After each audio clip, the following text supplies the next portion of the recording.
Kimoni. I see the same familiar faces, man, and I love it. Tonight's bartender, guest bartender is Aurelia. Aurelia, come up here and tell everybody something about yourself.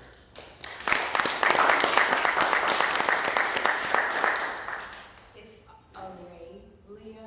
I practiced that 22 times, I swear I did. I even looked at it, it's written right here. It's okay. It's okay. I'm from Chicago. I'm a mother, and there is nothing more sacred than the liberation of Black people. Anybody that knows me knows this. I covered out on the computer and I do research all day long. Well, what happened was, it's informal, but it's the most organic, as one of my brothers would say, it's one of the most organic and informal shows we can have, bro. So it is what it is. But anyway, I was on the internet, man, messing around on YouTube, and I just clicked on this show called MREC. Shout out to MREC, man. This real dude put on some real dope shows. And he had this guy named Stack Stone on there. And it was something like Stack Stone, said something, Jay-Z, something, whatever. Yeah, Stack Stone had a celebrity, so I wanted to see what he said. And I was more impressed by the way the man delivered himself, man, and his story than I was about what he knew about Jay-Z. Because, man, when it came down to it, I watched all the videos. The man knows AZ, Jay-Z, Foxy Brown, and all these guys. And he's just a humble dude, man. And he used a lot of catchphrases that I like to use, like solid men, and all the way thorough, stuff like that, man. And those, when I hear about guys like that, man, I'm able to get in touch with them, man. I'm excited about it. So I sent this guy a text. What number was the text? How did I get in touch with him? Oh, he had his email. He released his email on one of the videos. So I emailed him, man, and he gave me a call like that day. And I was a humble dude, man. So without further ado, man, I want y'all to put y'all hands together for my man, Stack Stone.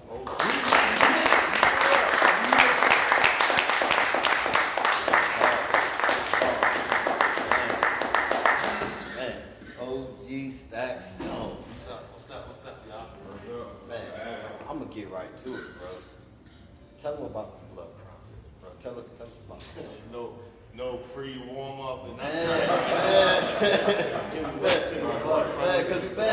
because I could have him here all night, bro. That's why I wanted to bring my blaster first, because I could have him here all night, but I don't want to stretch him out, with questions, because I've watched all the video, and he's got a hell of a story, man. So yeah, just a little bit about what the Blood Chronicles is. Blood Chronicles is basically I wanted to tell a story, but I didn't want it just to be a Blood Chronicle story about bloods. I think I want to change the name, because it's a story about redemption, actually. You know what I'm saying? It's a story about a struggle. It's a story about going through something in my life that helped me become a man. It's a story about, just coming from darkness and seeing the light and finally discovering who I was as an individual and how I became a man. And still struggle with certain things in life, but going through that period in my life, it helped me get my mind to a state where it is today, and that's really developed into be an awareness. Like, I'm aware of what's going on around me now, and who I am as an individual and what's my purpose. Everybody have a purpose-driven life, and the Blood Chronicles, it's kind of a story about me experiencing being in a gang at one point in my life, but it's not the whole story. Right. You know what I'm saying? So that Blood Chronicle story encompasses different things. You know what I'm saying? You can take it as gang, you can take it as the blood of Christ, you can take it as literal blood, you can take it as many things. You experience being in jail and, you know what I'm saying, you're going through some trauma, so you see it as being red or whatever. But the Blood Chronicles for me is a point in my life that I experienced while I was in prison, and when I came out of it, it's going to tell a lot of parts of the struggle, of how I developed some mental illnesses while I was in solitary confinement. Right. You know what I'm saying? How I came home and I wasn't ready to get into a relationship. I should have seen a therapist after experiencing that. That PTSD, man. we talk about it all the time, man, as it relates to soldiers, man. Soldiers who see what they see and then they come home and they have an outreach, they have an outlet. Doctors and everything that they have a condition, PTSD. We don't think about our brothers that have done battle. Man, you mind if I talk about prison for a second? Nah. Because I know you did 10. You did 10 for one thing. You did an extra 3 because you got caught with the thing. Yeah, contraband while I was in there. Yeah, tell us about that contraband. Just at one point, I got caught with like contraband. It was like heroin and a weapon. Yeah. You know what I'm saying? Like I was selling drugs while I was in there at one point, and I had a weapon on me all the time. That's crazy, bro. Because I've been to war, bro. I got literally 78 months in combat, and I still can't imagine being surrounded by my enemies day and night, just knowing I could get cut. Bro, that would drive me fucking insane, bro. It would only take me to do that one time to know that I would never do it again, and by any means necessary. And it's the damn our people. The shame is, there's not a person in this room that don't know somebody that didn't go through that. But when you get on that other side, they know plenty of people that ain't there. No, I've never known. I don't know anyone that's ever been to prison. And we don't see that as a problem. We don't see that as a problem. But your life, bro, I followed your life, bro. It wasn't all hard, bro, because, man, this dude, you ever heard of Latin Quarters? The legendary Latin Quarters, like hip-hop Latin Quarters? This dude was up in Latin Quarters with some of the real icons of hip-hop. So that was another thing that attracted me to his story, bro, because you'll go from what we just talked about, doing combat in these gladiator academies, to now you're talking about being up in Latin Quarters and seeing, cats get their jewelry taken and all of this stuff, man. Yeah. Tell us about some of them times, man. Some of them hip hop legends, man. AZ. Yeah, it was fun. I mean, that was a time. That was like the golden era of hip hop. You know what I'm saying? I'm older. Yeah. You know what I'm saying? So I seen hip hop from the inception. Yeah. The beginning. So I seen. You know what I'm saying? So yeah, it was some fun times. Those were really fun times seeing those guys up close and personal and doing battles on stage. And, some of those records that was real close, and it was close because it was all New York at that time. Yeah. I mean, California had their own thing, and it was vibing on some East Coast stuff too until they developed their own swag. But for the most part, everything was New York, and at that time was some good times. Yeah. Having that big chunky jewelry era, seeing the rappers and. Everybody wanted to be New York. It's crazy because we would hear, I was from Milwaukee, we would hear KRS-One when he dropped an album, you know what I'm saying, My Philosophy. But these guys, I got to actually see the real New York rap beefs on stage, and that, bro, growing up and seeing that had to be something, man. Now y'all set the trend, man, for the 80s hip-hop. Hip-hop was all over, man. I mean, one thing about hip-hop is that each section of wherever you was at, they had their own history of what their hip-hop was when they was hearing it. Yeah. So, you know what I'm saying? It's universal like that. It may have started in New York or whatever, the Bronx or Brooklyn, whatever, in New York, but when it reached out, people had their own history of hip-hop. Yeah. So it's like they hip-hop, you know what I'm saying? You gotta give homage to every person that experienced hip-hop, whatever age, wherever they was from, it's their experience. And, hip-hop is universal like that. What do you think about hip-hop when it first came out, when there was a message in it, we got the poor righteous teachers, that ain't when it first came out, but hip-hop, when it had a message to it, man, as it relates to hip-hop now, what they call hip-hop now. Hip-hop now it's not hip-hop, they should give, what's hot now, they should give a different name. I agree. Yeah, I agree. It's not hip-hop, it's like some kind of melody R&B type of music, you know what I'm saying? It's good music to me. That's why I don't discriminate against no music. If I like music, I don't care who it is. If Rihanna make a banger or Drake, I like it. Yeah. I'm not one dimensional like that, so I'm not gonna discredit the Migos. I like the Migos. Yeah. They make some banging ass music. You know what I'm saying? I like them. Yeah. So, but I'm not gonna say that that's not hip hop. but it's a different category of something. It's like more R&B-ish hip hop mixed in. I'm about to say a fusion. It's like a fusion of something. I'm about to ask somebody who knows hip hop. Ultimate question. Top 5, bro. My top 5? Yeah, bro. Shit. Alright, boom.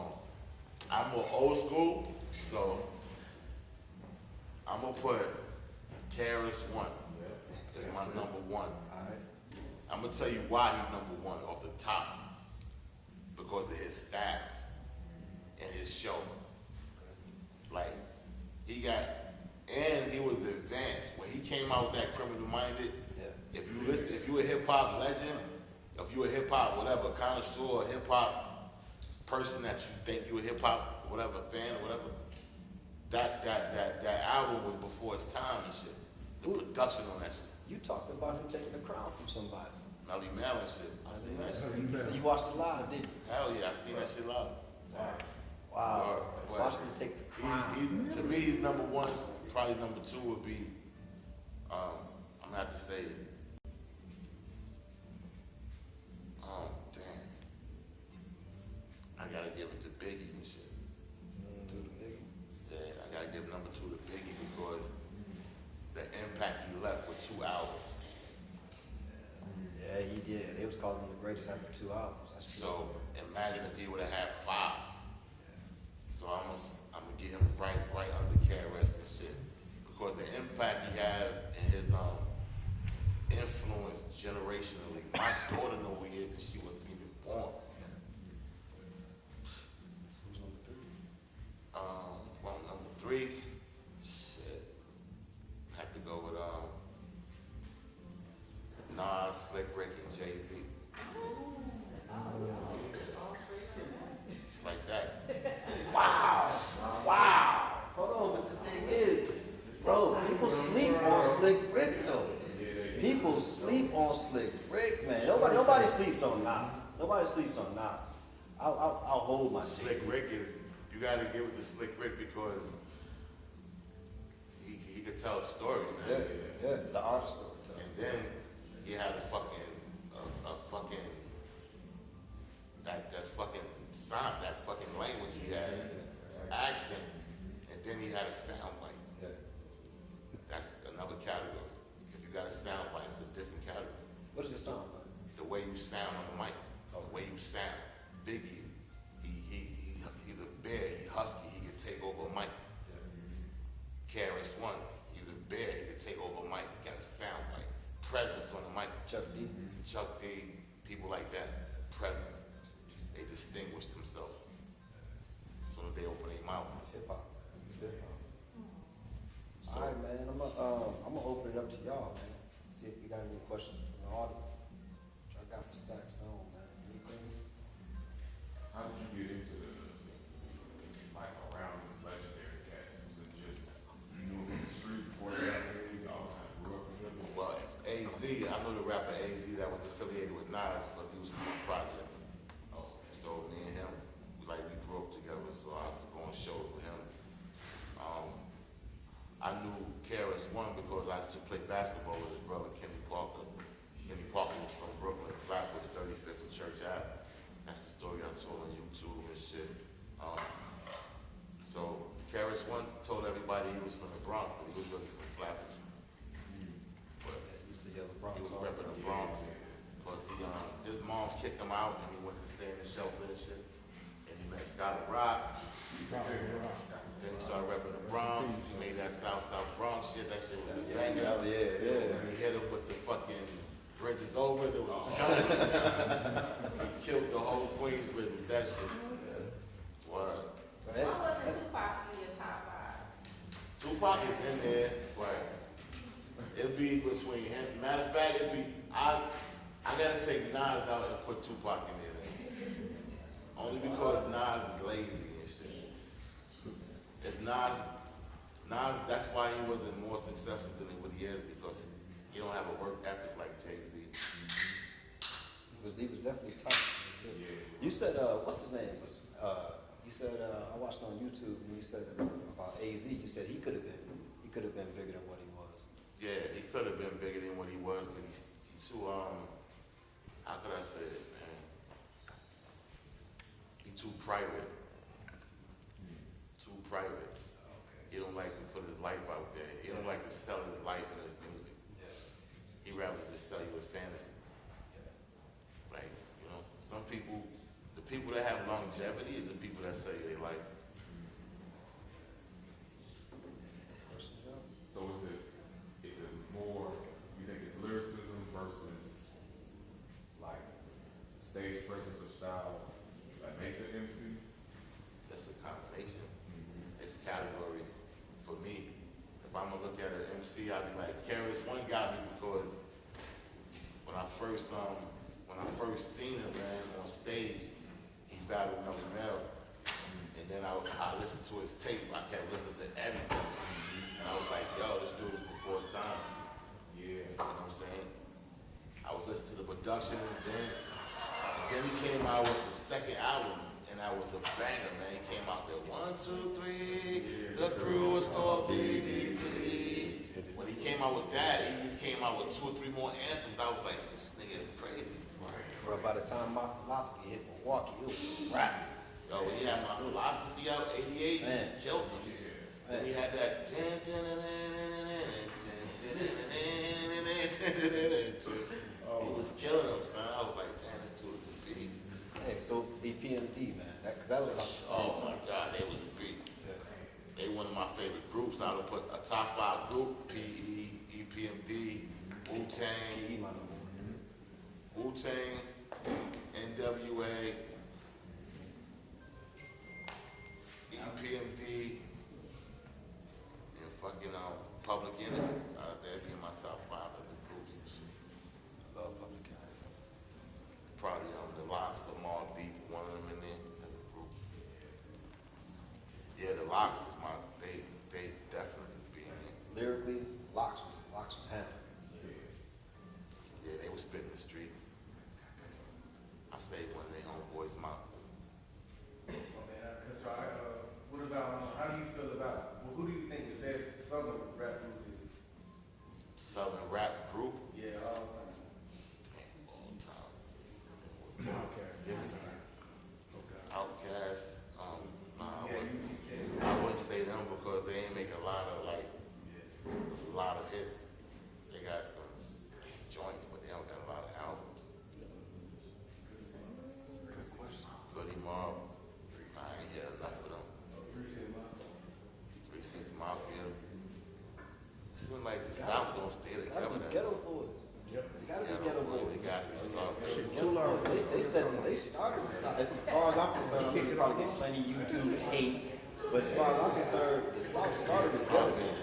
Yeah. Nobody from the South really stayed together that long. So what happened once you brought Big L? Big Al from Harlem. Yeah. Big Al, he died before his time. He was He nasty. didn't get a chance to shine. He was nasty. He would have been like, you know what I'm saying, probably the first Jay-Z really.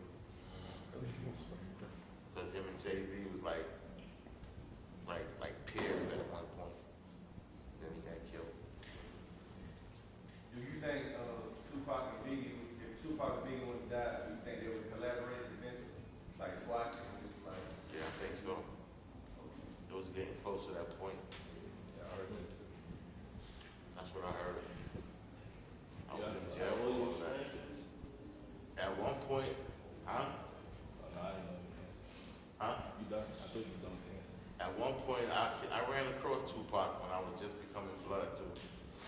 He was in Clinton, getting ready to bail out. But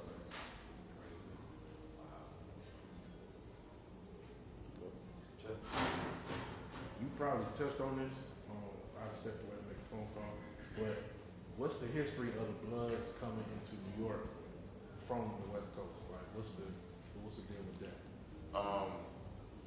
well, when I became blood, I actually became blood by like an accident. Like, I didn't even want to become blood, man. It was like it was forced on me. I was getting arrested. I was getting arrested for a crime. I used to impersonate police officers, right? So Brooklyn. Brooklyn. I used to carry around a gun, a bag, and all of that, handcuffs and shit, bulletproof vests, NYPD. And I used to do it for a long time, so that was my bread and butter at one point. Because people used to always tell me, yo, you look like a cop and shit. I used to be like, oh yeah? So me and my boy got some of that, you know, police paraphernalia. And I went on a rampage with it. But I was getting, you know, arrested, and all of my mind was, damn, I gotta get out of prison, man. I wasn't trying to stay on Rikers Island. So I wasn't thinking about gang banging or being aggressive in jail or trying to take slot time on the phone. I wasn't even, my mind frame wasn't there. I was like, let me get a lawyer. Let me, where my money at? Let me get the fuck out of jail. I don't want to be here, you know what I'm saying? But it was like a different mindset in there, so. They, you know what I'm saying? Like, it was some Spanish dudes living in one particular, like a set of the house. And I knew this one blood, not a blood, a Latin king from East New York projects. And he told me, yo, I'm gonna let you get on the phone and you can call your people or whatever, but none of your people can get on the phone. So my mind frame was like, I ain't gonna get involved with that. So I did it for like 1 day or 2 days, and then I saw how they was oppressing the black people in the particular housing unit. And I was like, yo, I can't stand for this no more. So that's what I did. Like, I took a side when they was trying to like be aggressive towards some black people. And the blood, it was a real blood from LA that came there and whatever. And that's when I became blood about it, because I defended somebody that had skin color like me. And then it was like the biggest mistake of my life. That shit came with everybody was trying to kill my motherfucking ass. You know what I'm saying? That's what the Blood Chronicles is about. I was telling you. It's reenactments of those stories of going from living like a civilian to morphing into a fucking savage. Like, and it took me through a like being fully restrained everywhere I went. That shit started fucking with my mental. Like being in the cell, closed in, coming out, chained up, going on the bus, a cell, going on the visit, I'm in the cell, going on this, and I kept seeing cages all around me, and that shit started being like, damn, what the fuck is going on? I gotta stop living like this. But my mental was getting fucked up, because everywhere I go, I'm fully restrained. So that's what that was about, the mental of like, how you feel like being, how does it feel being buried alive and shit? That shit ain't no joke. And that's really why we started this show, man, because you got all these shows, man, that won't, you know, Jay-Z's and all of the, you know, celebrities, you know, the people who they tell us are important to us, bro. It's stories like this that somebody gonna watch on YouTube, and they might get their shit together just based off of OG, somebody that's been through it, you know what I'm saying, a gladiator that's been through it, you know what I'm saying, and that one person might get their shit together based off of this. So we got our own heroes, man. They got their Audie Murphys and they so-called war survivors and all that bullshit. We got some that survived the war that they threw on us. You know what I'm saying? Our veterans and shit. Y'all get stacks on the hand.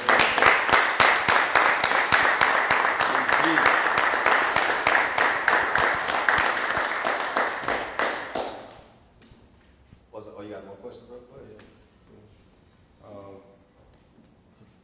I'm a little different, so I was gonna say I see that you still deal with some of that trauma. I wanted you to speak on some of the trauma and how you dealt with it, how you still dealing with it, for possibly somebody watching that needs to understand how to deal with their trauma or how to overcome it, to be able to at least try to come back to civilization, so to speak. Yo, I think that to recognize, and hopefully you will go get therapy for it, you know what I'm saying? Like, see somebody and talk to somebody like a therapist or, you know, psychologist or whatever. Talk to somebody, try to address it, you know what I'm saying? Because mental illness is real. I don't care what nobody say, it's like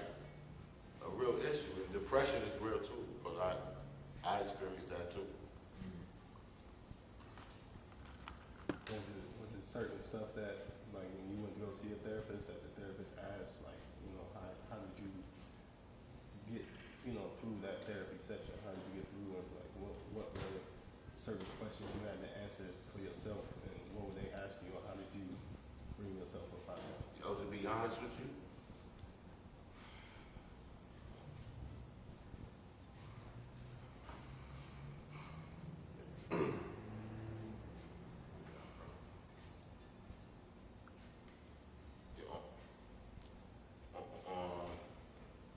on January 26th, my sister passed away.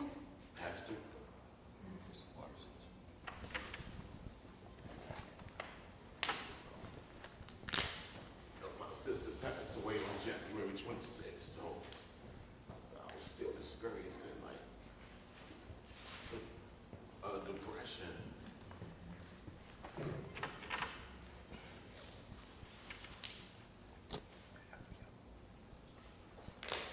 She was only older than me like by 17 months. And we was well close, you know what I'm saying? So when you experience a death and it comes like sudden, it shake you, especially when the person close to you. It make you like your perspective kind of switch. And you value life before, but this time it like speeds it up. Like you be like, dang, this shit is real. You're not promised to wake up. And my sister was like, you know what I'm saying? We was close, and she lived in a house with me, so that shit, I had to leave the house. This shit was like haunting me. So death is expected, but that's why they say live every day like your last and cherish the people around you that you love, because tomorrow not promised. And then when you look at life, when you go into chambers, your life is like a chamber. You go into different chambers.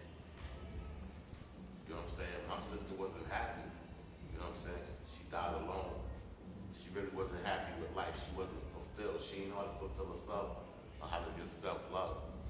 She didn't know how to love herself. She was looking for everything outside of herself for love. And that's what's wrong with it.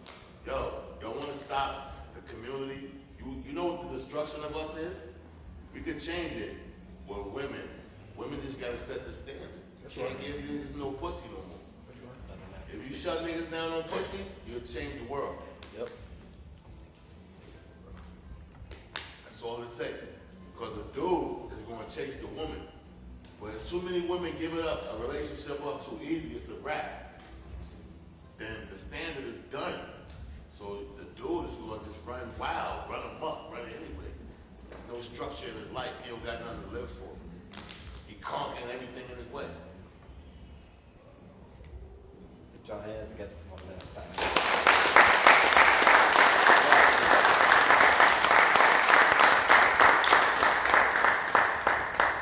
I told y'all my man was gonna bring that heat.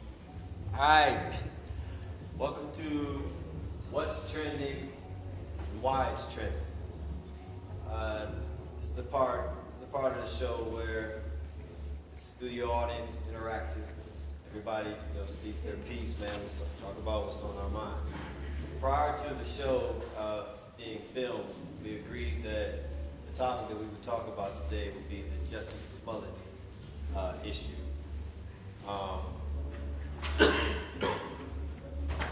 So let's talk about the Jussie Smollett issue. And what do we know about it? We know that the two people who actually beat him down said they admit to beating him down. Wrote affidavits, said they beat him down. Said that they were paid to do it. They were his personal trainers. We know that the police launched an investigation into excess of $150,000 to scan cameras and everything in the area, and they found nothing. All of these things, and he still got away with just forfeiting his $10,000 bail. So, in my opinion, and anytime I say something that I don't know to be 100% fact, I say it in my opinion. In my opinion, he staged this whole bullshit. Now, whether he did or didn't is important, because if he actually got accosted by two MAGA hat wearing white boys who happen to be carrying a can of gasoline and a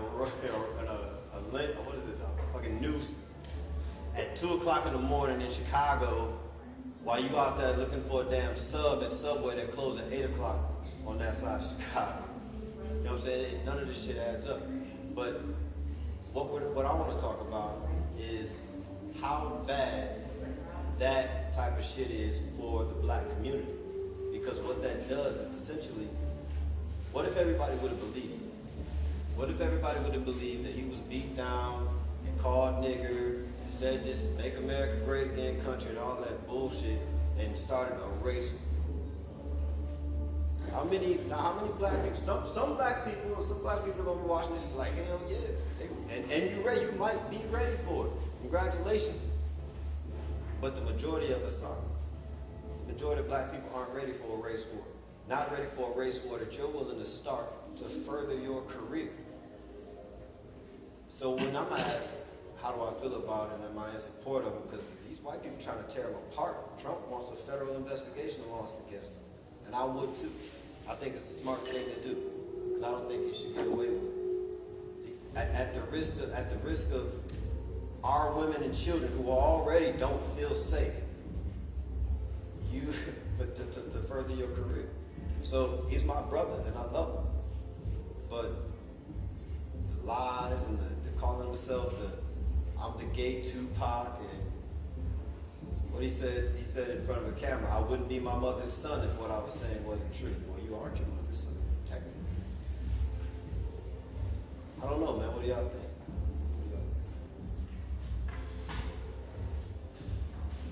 Well, I mean, I think he set the whole thing up, you know what I'm saying?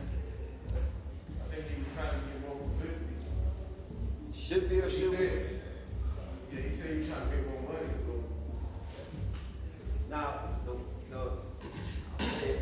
the whites want to hang him. They want him to go to jail. And people are saying that since he's black, I should automatically be against him going to jail, or against him being punished somehow. I don't think that I'm not against jail all the time. I'm against jail for stupid shit. But I'm certainly not against jail for inciting what could have been mass murder of my people. They were already uppercutting our sisters and killing us left and right. They just found a brother up in Indiana, hanging in the back in the trailer of his 18-wheeler, and they're calling it suicide, even though his face was black and blue, and his arms were tied behind his back, and his fists were clenched. They found him hanging in the back of this trailer. And that's without believing all of this make America great again, beat down bullshit propaganda that he was trying to spread. So I think that whole thing that he did was dangerous. It was dangerous, and it could have been worse. Just think, bro. Jesse Smollett, man. I don't know, I mean, y'all know that whatever this incident was, if it wasn't Jesse Smollett, it's gonna be something else.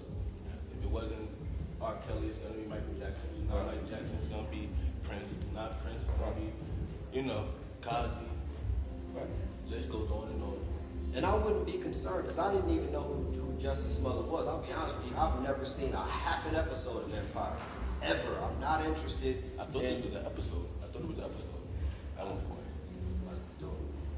I've never seen so much as, man, I tried not to even watch an advertising for Empire. I didn't know who he was. My only issue is the harm that he could have done made him somebody to me. Because I don't generally entertain the whole, what's hot right now, Cardi B and all of that stuff.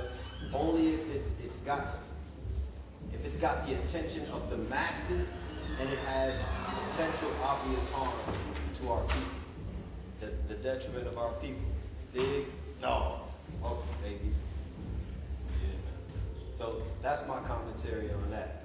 I mean, I feel like these celebrities, whether it's Jussie Smollett, R. Kelly, Cosby, or whoever else is black, that they, with the Jussie Smollett thing, my deal is, how involved are they with just the black community? Yes, Period. thank you. Thank Why you. should we care about that? Like, should we jump to his aid? Because there's already celebrities jumping to his aid. It's already another community.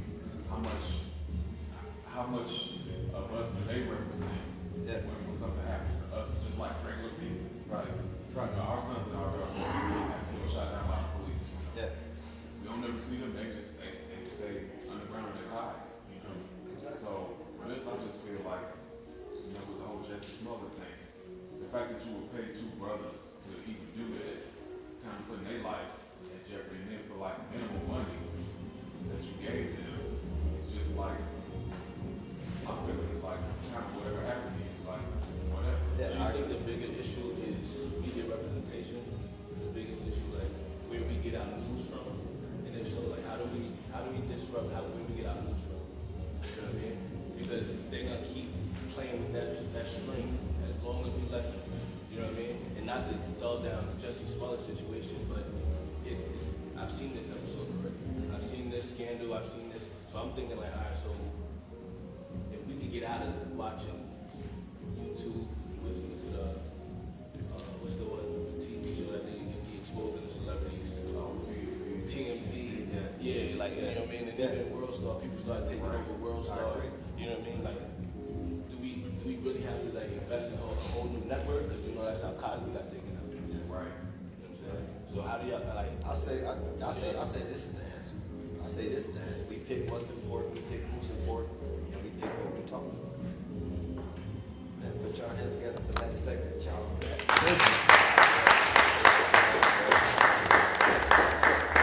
Next guest, man, is coming all the way down from Chicago. Literally drove all the way down from Chicago, man, to hang out this weekend with me. Tell you a little bit about how I came to know him. Never met him. On Facebook, I got a certain algorithm. Unless you're really talking about something, man, you're not really one of my friends on Facebook. Every now and then I'll see somebody, man, and I'll see their comments, man, and they're literally saying what's on my mind, man. So it made me want to reach out to this guy. Come to find out, he's a part of the same organization that my man down here is. So it made it convenient for me, man. And I admire this dude. I admire the things he was willing to say on Facebook. I watched this man stand off with the police. I watched these guys walk through and clean up neighborhoods, man.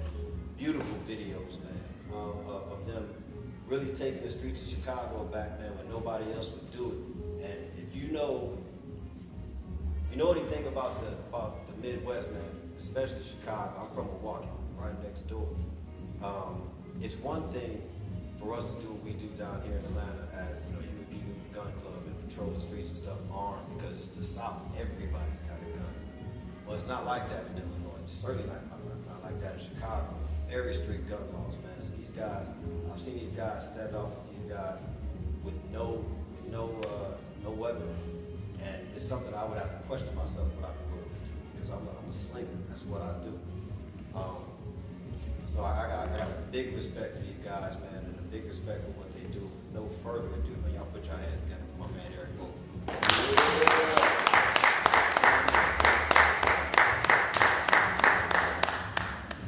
Midwest, what's up? Man, have a seat, man. Have a seat. Bro, y'all don't know this is my first time meeting this man in person. We done talked on the phone hundreds of times, so man. Good to finally meet you, bro. Man, tell us something about Eric Mobley, man. About Eric Mobley. bro. Eric Foley, bro, what drives you, bro, to do what you do, man? I don't see you out there, bro. I don't see y'all take hands with the police, bro. You know, you got to have a love for your people. Period. You know, hatred for other people ain't gonna sustain. Right. You know what I'm saying? When you trying to motivate your people to get involved and whatnot, you know, I know we got a lot of people. Our people are damaged, and they think oftentimes that the answer is that just pure hatred for the. But hatred for other people is not what motivates me to get out and feed my people. That's right. You know what I'm saying? It's not what motivates me to get out and protect my community. I ain't caring about what's going on with other people. Yeah. I'm just tired of seeing what I see happening with my people. You know, and I would have to say that what motivates me is just a love for my people, because I'm tired. Yeah, like I I'm hear you. tired, but I hear I you. mean, you can't give up. You got to understand, like, who else gonna do it? You know, if those of us who really know what's happening and know what's going on, if we can't have the discipline and the dedication to stick with it, like, Yeah. you know, so it's like, who else gonna do it if, and I don't say that arrogantly, if I don't, but I just Yeah. mean if we don't, Right. you know what I'm saying? Yeah. I get that all the time, man. When people will say stuff like you know, they think that revolutionaries are filled with hate, man. And it's not hate at all, man. I don't concern myself with anything other than my people until you affect my people. I concern myself with everything that affects my people. Now, if you're affecting my people negatively, then I'm gonna do what I have to do to stop that. You know what I'm saying? And if whatever tactics you use to put my people in a certain place, I have to be able to meet you at that level. I have to be able to meet you at least at your level, bro. Otherwise, we've tried everything else. Yeah. We talked about that the other day, man. How far marching has gotten us, man. Nothing has changed, man. We can go back to the early days of this country, man, and I can explain to you how history is linear, because the only thing that happened when they freed the slaves was made it available for everybody to be a slave. Because back in the day, if you were a free man, technically you could not be made a slave unless they were just kidnapping you and taking. But you couldn't be made a free man. You could, you ain't got to share the sidewalk if you don't want to in some cities. But when they freed those slaves and changed it to anybody can be a slave if they're convicted, now all the black people can be enslaved, even if you're a free man. I'll say you did something wrong. So it's all, none of this, we're not free until we understand that free is being able to do whatever you want to do, free of blue lights coming on and your heart beating and all of that shit. And I'm gonna say this, man, we might have to go ahead and edit this out, but you don't have to be, if black people spent half the time they spend being afraid, training to be better, then I promise you'll find yourself wishing a motherfucker would. Like trying to talk yourself out of it. Because whatever you want to happen. Yeah, you gotta talk yourself down. But people will always see that, not people, not our people, but, and our people see it too. Our people see a solid man, bro. That's how I caught him. That's how I caught Stack. Bro, I go off of the comments and everything else. There's still some solid men out here, and I will have every one of them on my show if I can. But I watched this dude post some stuff, man, that came from the heart about our men waking up. What's your slogan, man? Black man, Your race needs. black man, your race needs. Bro, he finished every powerful assertion with black men, your race needs you. And in Chicago, man, I know you've seen it all, bro. You've seen it all. It's frustrating. It's frustrating because I have one of the elders up there. He always telling me, bro, you have to have supreme patience with your people. That's right. And I'll admit, my patience is wearing thin. It's wearing thin. You know what I'm saying? It's like you see what I see. Yeah. know what I'm saying? As a man, you see exactly what's happening, the same thing that I see. And you try to encourage and inspire. You try to lead by example. Then when that don't work, you try to shame. And then you understand these Negroes have no shame. None. You know what I'm saying? When you call out your men, when the women are being kidnapped and thrown in the street, and you don't feel compelled to address that, it's like, you know, the next step is for the men to start hanging the cowards from trees, you know, as an example for black boys on what not to become. You know what I'm saying? Like, Hold on. you have to, because if this is gonna be the standard for men, like if this watered down, meek, punctified, sissified, if this gonna be the standard, we'll be extinct in 2 generations. Quick. Like, you know, we'll be extinct in 2 generations. So like, you know, it's gonna get to that point.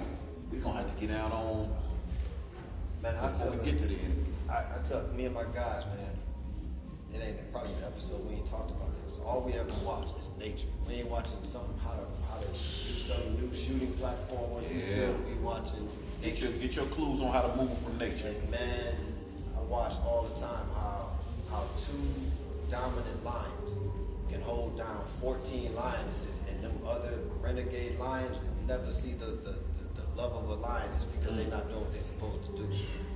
And until our women, and I'm not pushing polygamy, it's a conversation for a whole other time. I get you. But until our women stop dealing with boys who just got tall, who won't defend them, who won't die for them, who won't, bro, nobody should be able to put their hands on your woman. Nobody. I don't care what kind of badge, bro, I don't care. No, bro, she has a reasonable expectation of safety. Around, yep. Yes. Yep. Bro, and if the cops can pull her out, that's the cop's woman. That ain't your woman. You say that 1,000 times, but it's not your woman. Yeah. Bro, Yeah. so until our sisters, man, you know, hold these brothers accountable, man. And I know it's hard out there, sisters, because man, I'm not leaving. I come from a single mom. I know it's hard out there, sisters, man. But man, y'all we got y'all the last. It's funny, you know, we were at a demonstration like a week or so ago, and you know, it struck me like I'm always on the men. Yeah. I'm never saying nothing to the sisters. I feel it's another sister's response. Not that I shouldn't be able to say something, but I don't want it to come off as what's the word? I know You know, what you mean. berating the sisters, because Right. you know it's easy for me as a man. But I was thinking, I'm like, and I'm saying this humbly and respectfully of my sisters. I don't think y'all realize how big a part you all play in the position that we is in. Simply because of the men that you choose to deal with. How can you accept from a man, you know, the last 10, 15, 20 years, you're dealing with men who watch you bury your children, watch you bury your sons and your daughters. You know what I'm saying? And they don't feel compelled to get out and address that. Come on, man. The dysfunction that exists in your community. You know what I'm saying? How can you deal with that? You know, what's the point in having a man if y'all laying up in the bed at 2 or 3 o'clock in the morning, somebody come knocking, banging on the door loud, and he nudging you to go see about it. And in essence, that's what you're dealing with. Like when, you know, when the children is being murdered out in the streets, and the most important thing is to score the game. We can't have that. We cannot have that. And it's gonna have to get to the point where the sisters, you do not tolerate that shit. Like you can't even consider yourself a man without an allegiance to the people of the community. You know, manhood is a social definition. Right. It's a social definition. Man, I hang with guys who women probably have complained about the amount of training that we do. You know what I'm saying? And that's what they're supposed to complain about. If they don't complain about anything, Exactly. you're training too much. Exactly. You know what I'm saying? But I guarantee you there's not a man in my organization with a woman in his acquaintance who was worried about her safety at any time. And I don't understand how any man is not prepping and is not, first of all, I don't understand how you're not already prepped. But I certainly don't understand how you don't understand the importance of getting prepped, getting prepared. You know what I'm saying? Like how do you not, if you have any type of social media, if you even watch the white folks news, they can't even keep it all in. You know what I'm saying? They can't even do the damage control. They gotta let it out every now and then. Every day. On Facebook, the necessary evil that it is, bro, I guarantee you I can count about 10 killings of black people a day. And if you want to add just random beatings, you can throw another 10 or 15 in there. Because they don't always kill us. Sometimes they just beat us to a pulp, beyond recognition type shit. Yeah. And I don't understand how long we're supposed to take that shit. I don't understand what brothers have to see, because some of the hardest brothers I know will still turn around and put their hands behind their back for some shit they know they didn't do.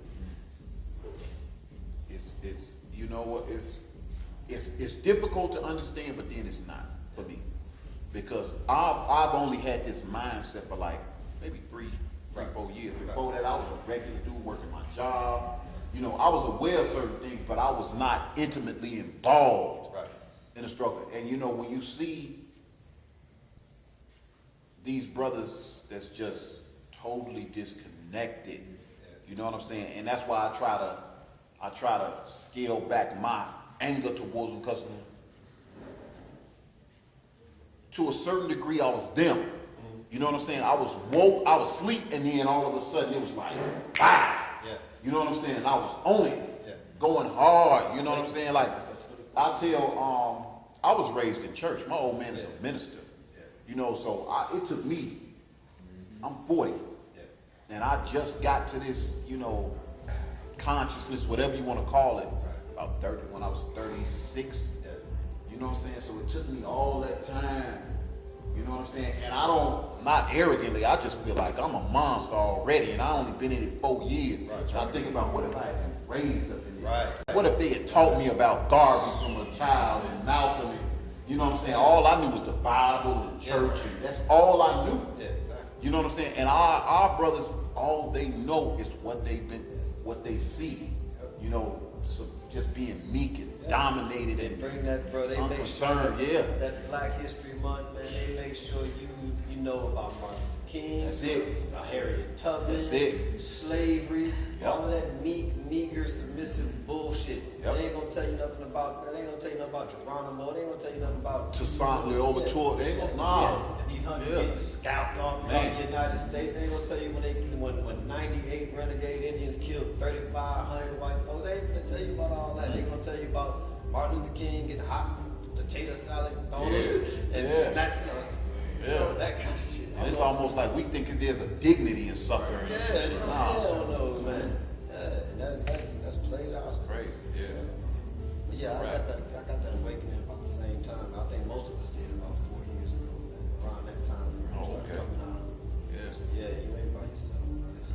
But the ones who because I don't even like to use awakening, man, or woke or none of that, because it's kind of a divisive term. I don't want to pit me against my brother, but even if the levels of awakening are different, you got these two eyes, bro, to see that this shit is happening every day now. I remember there was a police, dude, remember?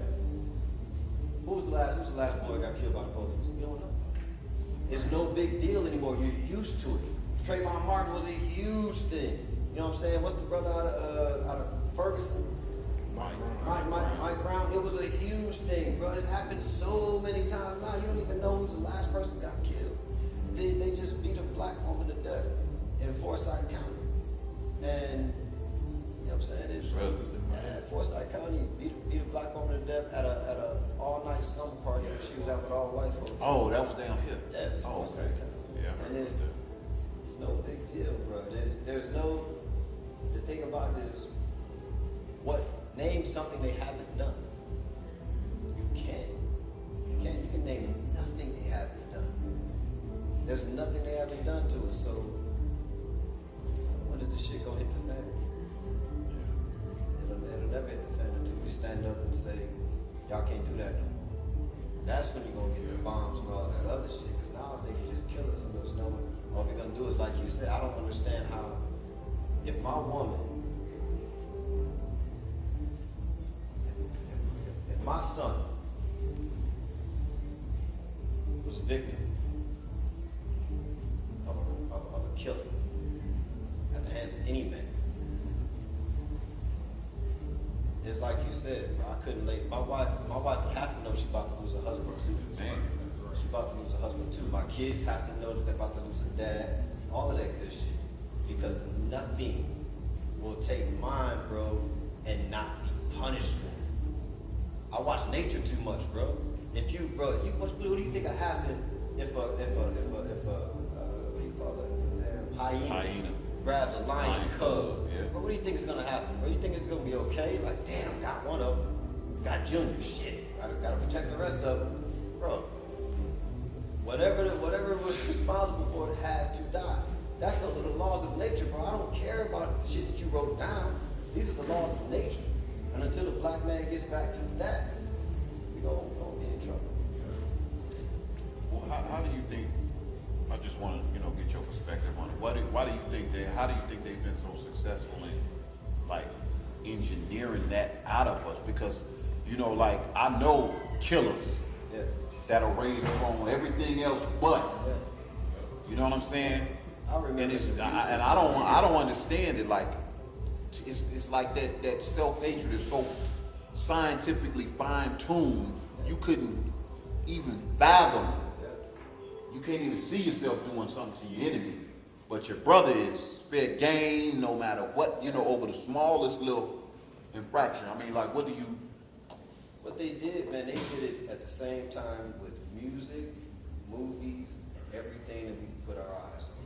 We went from loving songs of R&B in the early 90s up into there were no more. They took away harmonization, harmonizing, and all that stuff. Yeah. And women started being called bitches. They made sure we saw nothing but juice, boys in the hood, menace to society, all this shit where we were killing each other, and took away all the good movies like, from the blaxploitation when Coolie High and stuff like that. Even though Coolie High had its own violence and stuff like that, there was still, they showed black people dancing and stuff like that. But they systematically, then it was crack. You know what I'm saying? They put crack in the neighborhoods and all kind of other shit, man. They did it so fast that I remember when we went from the Public Enemy brothers and sisters to NWA, a bitch is a bitch, overnight. And at some point, Dr. comment on this, at some point, you were soft for listening to anything other than gangster rap. Like, you know what I'm saying? It was the Poor Righteous Teachers and all of that shit. And X-Clan, nobody want to hear that shit no more. It was all a dream. We started going into that gangster shit, NWA, and all that other shit. Nobody wanted to hear it. I remember Biggie Smalls had a line. He said you played out like what's his name's Polka Dots? What's his name? Kwame's Polka Dot. And Kwame used to have like cool rap, you know what I'm saying? But nobody wanted to hear that shit no more. They had your Puff Daddies and all that shit. Get into it, man. But it was all about flashing and all that stuff, man. And I remember when I was a kid, bro, you played basketball in your school clothes. Like whatever, like your jeans or whatever, man. But then it got to a point where if you didn't have the Jordans and the shorts and the jersey, you know what I'm saying, you wasn't no real. We got more and more materialistic, man. Mothers started not being able to afford their kids shoes that their kids wanted and all that shit. So you don't want to have the bullshit shoes. So now you're gonna go sell dope for rob, steal, or do whatever. We just got real materialistic. At some point, I can't recall the time frame, but at some point, we just got real materialistic about shit. I'm 46, so I guess I'm showing my age. I remember when my favorite pants had a big ass hole in them, right? And I wore them to school 4 days in a row. They called home and told my mother that they thought I was changing my clothes because it never matched the fucking. I was changing them out because I wanted my tough skins with the big fucking hole, man.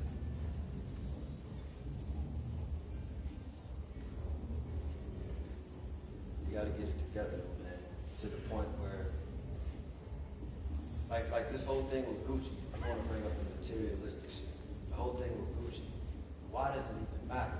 Is there anybody in this room can afford a $500 pair of shoes? So it shouldn't even matter to black folks, man. But we let the motherfuckers make us understand. Y'all put your hands together for Eric Vogel.